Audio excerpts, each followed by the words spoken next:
Menteri Kelautan dan Perikanan Susi Pujiastuti mengatakan fokus kerja kementeriannya tahun ini adalah pemberantasan perikanan ilegal. Namun apakah langkah ini saja sudah tepat atau langkah ini harus dievaluasi lagi? Kita akan membahasnya bersama dengan Pak Dedi Sutisna, staf ahli dari Menteri Kelautan dan Perikanan, dan juga ada Mas Riza Damanik, Ketua Umum Kesatuan Nelayan Tradisional Indonesia. Selamat pagi. Selamat pagi.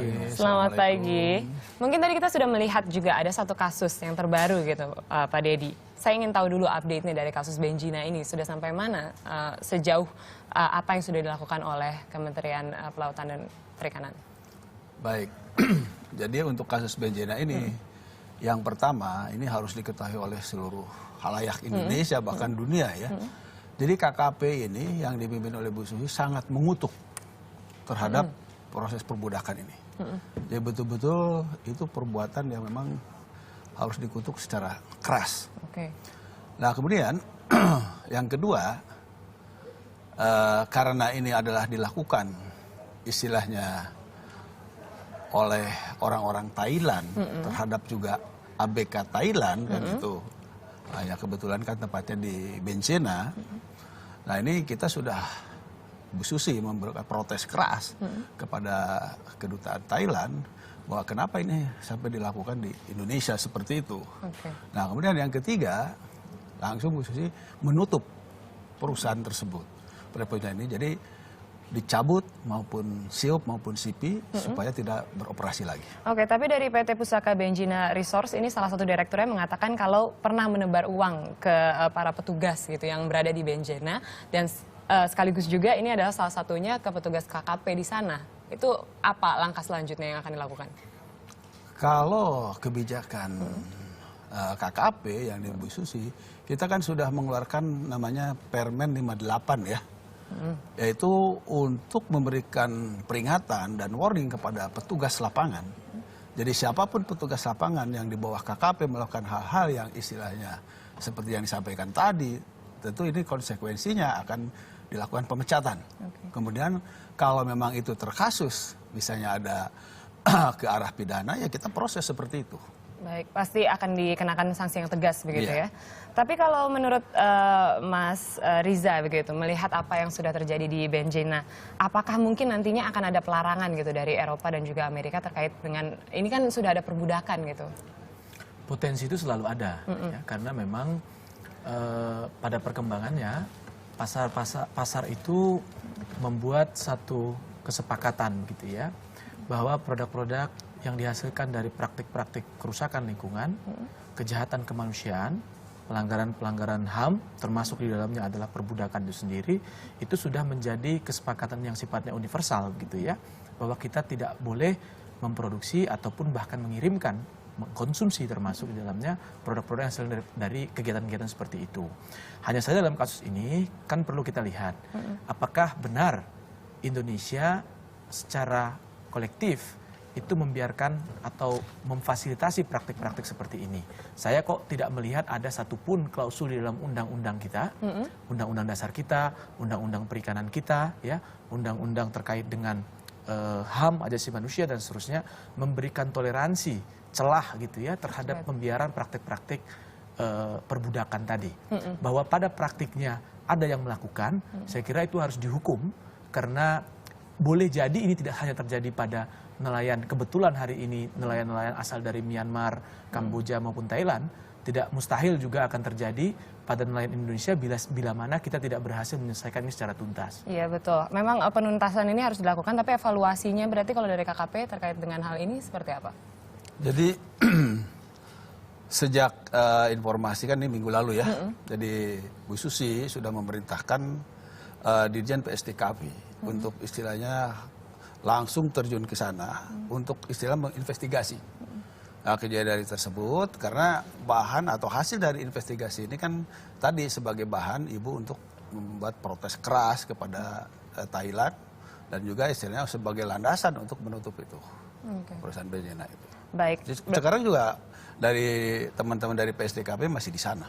Oke, ini satu hal gitu yang terjadi memang di kelautan Indonesia. Tapi ada banyak hal lain begitu Pak, yang memang saat ini terjadi dan juga menjadi PR. Apalagi hari ini adalah Hari Nelayan ke-55 secara nasional begitu. Sebenarnya apa sih langkah yang saat ini kan memang kita apalagi media cenderung untuk melihatnya hanya Bu Susi itu sangat concern terhadap illegal fishing itu sendiri. Tapi selain hal itu, apakah langkah lain untuk mensejahterakan para nelayan di Indonesia? Ya, jadi Ibu Susi ini memang istilahnya secara terekspos keluar seolah membicarakan illegal fishing terus ya. Nah tetapi beliau dengan sangat brilian sudah menetapkan. Jadi tema besarnya itu apa? Kedaulatan untuk mengelola laut secara berkelanjutan menuju kesejahteraan masyarakat. Itu tema besar. Kemudian, dan itu jadi visi. Nah kemudian pilarnya yang pertama itu yang harus ditegakkan adalah kedaulatan. Jadi dengan kedaulatan ini, laut itu harus berdaulat adalah untuk orang-orang Indonesia. Jangan lagi di situ di laut itu ada orang-orang istilahnya asing yang melakukan ilegal. Berarti kan itu sudah menjarah kedaulatan. Jadi ibu harus tegakkan dulu kedaulatan ini. Pilar yang kedua adalah keberlanjutan. Nah di sini hebatnya Bu Susi. Apa? Keberlanjutan di sini bukan cuma sumber daya ikan dan lingkungan, tapi keberlanjutan usaha nelayan. Jadi jangan sampai ada nelayan tak tahu putus usahanya kemudian miskin. Nah ini harus berlanjut. Kemudian yang hebat lagi ada kebiasaan-kebiasaan nelayan simping dan sebagainya, itu harus hidup kembali keberlanjutan. Nah kemudian yang ketiga itu baru pilar yang utama adalah kesejahteraan. Kesejahteraan yang saat ini memang masih menjadi PR besar gitu. Kalau menurut Mas Riza, apakah yang sudah dipaparkan oleh Pak Dedi ini sudah ada langsung impact yang langsung dirasakan oleh para nelayan? Ya, kalau lihat dari saya sejalan ya, dalam 2-3 bulan terakhir ini ke Jawa Tengah, Jawa Timur, baru saja saya kembali dari Nusa Tenggara Barat gitu ya. Memang ada perbedaan cara pandang menurut saya. Seperti apa? Ya, bahwa ada strategi jangka panjang, tapi ada pembacaan yang perlu dilihat masyarakat kita, nelayan kita ini juga perlu dengan hal-hal yang sifatnya jangka pendek. Ya, bahwa mereka butuh hidup hari ini, minggu depan begitu ya, dan seterusnya. Tentu nantinya akan berpikir untuk hidup 20-30 tahun yang akan datang begitu. Dalam konteks agenda-agenda jangka pendek inilah saya kira kita perlu memperkuat strategi yang didorong oleh KKP hari ini. Saya ambil contoh misalnya terkait langsung dengan pemberantasan pencurian ikan. Tentu memberantas pencurian ikan itu adalah pangkal dari upaya mendorong kesejahteraan. Karena asumsinya bila mana pencurian ikan itu berhasil kita berantas, maka kita berhasil menyelamatkan setidaknya 2-3 juta ton ikan setiap tahunnya yang selama ini dicolong oleh negara-negara lain. Tentu kalau ini masuk ke dalam, dijadikan pembagi untuk masyarakat nelayan kita, pastinya itu akan meningkatkan pendapatan harian ataupun tahunan mereka. Begitu. Asumsinya seperti itu.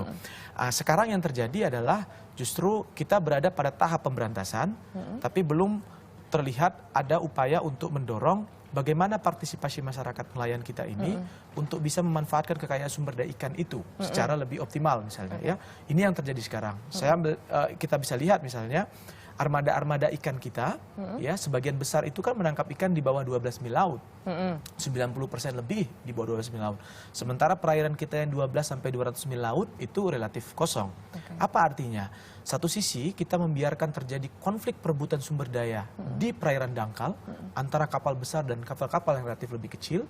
Di sisi yang lain laut kita yang luas itu tidak bisa dimanfaatkan karena armada-armada ikannya tidak optimal begitu. Disitulah kami ingin mengatakan bahwa kita harus segera menuntaskan polemik tentang alat tangkap cantrang yang ada di Jawa Tengah itu, atau Jawa Timur juga, bahkan sebagian ada di Jawa Barat.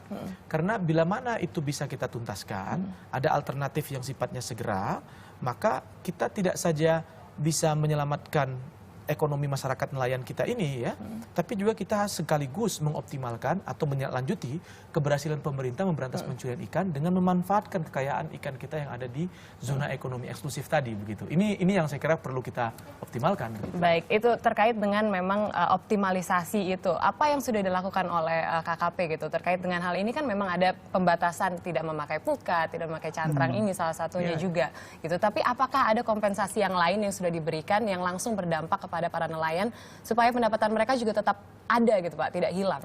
Nah ini tadinya mau nyambung yang tadi. Jadi jangka pendeknya, yang pertama bahwa kita kasus per kasus ya. Misalnya untuk cantrang ini, kan jalan keluar yang sudah ditempuh oleh KKP. Yang pertama itu yang di Jawa Tengah. Bu Susi sudah berkirim surat ke Pak Gubernur karena permintaan itu, dan ini juga pasti berlaku juga untuk Jawa Tengah, Jawa Barat, Jawa Timur. Jadi kita memberikan toleransi per 6 bulan. Dengan catatan bahwa karena itu izin dari provinsi, yang menangkapnya jangan lewat dari 12 mile dong. Jadi silahkan 6 bulan kita berikan kesempatan, kemudian jangan melewati 12 mile, itu satu. Yang kedua, bagi para nelayan yang ingin menggunakan alat sejenis cantrang itu, Bu Susi akan menyediakan namanya WPP tertentu. WPP itu wilayah pengelolaan perikanan tertentu. Jadi silahkan, tetapi izinnya yang benar. Artinya jangan izin lagi provinsi tapi ingin nun jauh di sana. Itu harus ditarik izin pusat. Nah sekarang silahkan mau di mana. Yang ketiga, Bu Susi juga sudah istilahnya akan mempertemukan dengan pihak institusi keuangan. Supaya artinya ada penggantian alat itu yang bisa difasilitasi oleh keuangan, bahkan juga sudah akan dimitrakan dengan pengusaha-pengusaha cold storage atau unit pengolah ikan yang mau mengambil hasilnya, tapi dia mau mengganti cantrang-cantrang itu. Nah kemudian yang keempat, proyeksi anggaran sekarang ini arahan dari Ibu hampir 48% untuk langkah-langkah tindak lanjut akibat dengan pelarangan IUU fishing ini. Salah satunya pemberian contoh alat. begini. Nah tadi kan Bung Risa mengatakan nelayan hanya 2 butuhnya nelayan tuh, bisa menangkap ikan dengan mudah, menjual ikan dengan harga tinggi kan itu. Nah ketika mau menangkap ikan dengan mudah, nah itulah kita akan memberikan mulai dari kapal, alat tangkap dan sebagainya. Ini juga termasuk, betul kata Bung Riza tadi, bagaimana di kawasan timur JTE yang sekarang sudah dilarang kan kosong. Nah kemarin ini yang harus diisi kata Ibu. Makanya anggaran itu ke sana sehingga jangan lagi begitu ini pelarangan mereka kosong akhirnya akan menarik lagi legal fishing yang lain. Berarti PR-nya memang harus mengisi dengan orang Indonesia domestik wilayah-wilayah ini. Tapi terakhir mungkin dari Mas Riza, evaluasinya nih, karena kan saat ini sudah mungkin kalau misalnya kita hitung efektifnya 5 bulan begitu yang sudah dilakukan oleh Bu Susi sampai saat ini. Apa evaluasi terpenting PR dari pemerintah gitu terkait dengan kesejahteraan nelayan? Ya, jadi saya kira tentu kalau melakukan evaluasi secara lengkap terlalu dini ya. Tapi yang saya ingin katakan bahwa dalam 5 bulan terakhir ini harus ada satu terobosan lain. Ya, jadi menyeimbangkan antara agenda-agenda menyelamatkan sumber daya dengan menyejahterakan masyarakat. Karena ini medianya laut. Ya, butuh ada instrumen untuk bisa ke laut itu. Ya. Itu yang pertama. Yang kedua yang menjadi catatan kami adalah bahwa hampir bisa kita pastikan praktik-praktik pencurian ikan itu hanya jamak dan marak di tempat-tempat yang sedikit nelayan-nelayannya beroperasi.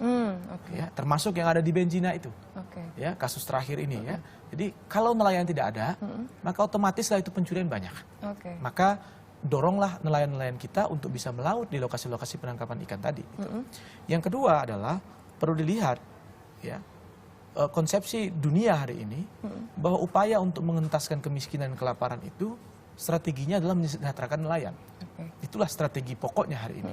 Jadi mereka bukan lagi, atau nelayan-nelayan ini itu bukan lagi bagian dari persoalan, tapi juga bagian dari solusi. Nah, untuk itulah kami mengatakan bahwa Kesatuan Nelayan Tradisional Indonesia selalu mengatakan bahwa prinsip-prinsip untuk mensejahterakan masyarakat nelayan itu harus dipenuhi. Diantaranya apa? Satu, kepastian tentang lokasi-lokasi penangkapan ikan mereka dan perlindungan terhadap itu.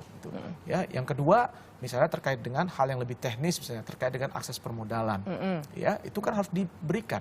Tidak bisa dibiarkan masa mereka-mereka yang aktivitas ekonominya jauh lebih mapan bisa lebih mudah ketimbang masyarakat nelayan yang ekonominya relatif lebih rentan begitu. Lalu terkait dengan jaminan pasar, gitu ya. Tidak hanya di Indonesia, di banyak negara, salah satu yang menghambat kesejahteraan nelayan adalah pasar yang diskriminatif, yang jahat gitu ya. Nah, ini harus ada peran negara di situ untuk memastikan pasar secara objektif bisa memberikan perlindungan terhadap kesejahteraan nelayan itu. Gitu. Baik, diaminkanlah oleh Pak Dedi berarti? Ya, karena ini barangkali terakhir ya, bahwa ibu itu kebijakannya adalah untuk melindungi nelayan. Baik. Karena tetapi melindungi nelayan itu kalau sumber dayanya tidak ada, itu kan sia-sia. Makanya melindungi nelayan dengan dimulai memulihkan sumber daya ikan. Kemudian akan didomestikan untuk penangkapan ikan. Baik. Terakhir saya kira saya sampaikan bahwa di zaman Pak SBY itu ada namanya instruksi presiden untuk kesejahteraan nelayan. Nomor 15. Sekarang kita tidak perlu lagi pakai impres karena kita sudah ada Menko Maritim tuh mengkoordinasikan. Dalam konteks koordinasi ini karena kesejahteraan nelayan itu tidak bisa tunggal ada di KKP, itu harus berkoordinasi dengan lembaga-lembaga lain. Dan peran ini saya kira masih minimalis. Berarti PR-nya masih panjang gitu ya Mas Reza. Terima kasih banyak tapi atas informasinya. Udah dari tadi terakhir dua kali. Tapi terima kasih Pak Dedi. Mungkin lain kali kita akan membahas lagi mengenai hal ini karena tadi juga Pak Dedi sempat meminta waktu 1 jam katanya ya. Oke, tapi terima kasih banyak dan selamat Hari Nelayan ke-55. Semoga memang dengan informasi yang tadi sudah kita bahas gitu lebih lanjut itu akan meningkatkan juga potensi dari kelautan Indonesia. Tapi masih mengenai sambut Hari Nelayan Nasional.